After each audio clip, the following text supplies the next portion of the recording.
Hello hi everyone, welcome to Kranthi cuisine cooking channel. ఈరోజు మనం దోస గింజలు వేసుకొని ఎర్ర గోంగూర పచ్చడి చేసుకోబోతున్నాం. రోట్లో వేసి ఇలా వేడివేడి అన్నంలో గోంగూర పచ్చడి వేసుకొని తింటే టేస్ట్ చాలా బాగుంటుంది. తయారు చేసుకునే విధానం: ముందుగా స్టవ్ పై కడాయి పెట్టుకొని ఒక 4 టీ స్పూన్ల దోస గింజలు వేసుకొని అవి గోల్డెన్ బ్రౌన్ కలర్ వచ్చేంత వరకు వేయించుకోవాలి.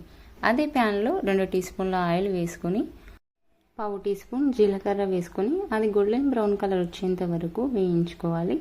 అలాగే దాంట్లో ఒక 100 గ్రామ్స్ పచ్చిమిరపకాయలు వేసుకొని కాస్త రంగు మారేంత వరకు వేయించుకోవాలి. అలాగే పచ్చివాసన పోయేంత వరకు ఇలా వేయించుకున్న వాటిని తీసుకొని పక్కన పెట్టుకేసుకుందాం ప్లేట్లో.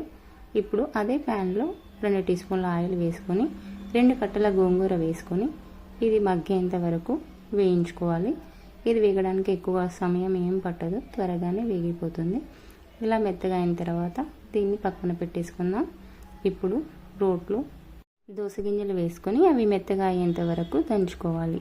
ఇలా దంచుకున్న తర్వాత మనం ముందుగా వేయించి పెట్టుకున్న పచ్చిమిరపకాయలు ఏవైతే ఉన్నాయో అవి కచ్చాపచ్చగా దంచుకోవాలి. అలాగే తగినంత సాల్ట్ వేసుకొని వీటిని మెత్తగా దంచుకోవాలి.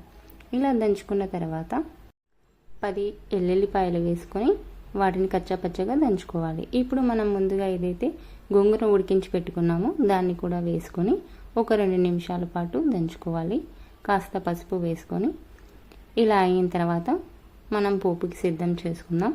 ముందుగా స్టవ్ పై ఒక కడాయి పెట్టేసుకొని దాంట్లో ఒక 3 టీ స్పూన్ల ఆయిల్ వేసుకొని అలాగే పావు టీ స్పూన్ జీలకర్ర, కాసిన్ని ఆవాలు, 3 ఎండుమిరపకాయలు వేసుకొని కలర్ మారిన తర్వాత స్టవ్ ఆఫ్ చేసుకొని గోంగూర పచ్చడిలో సన్నగా కట్ చేసిన ఉల్లిపాయ ముక్కలను వేసుకొని బాగా కలుపుకోవాలి.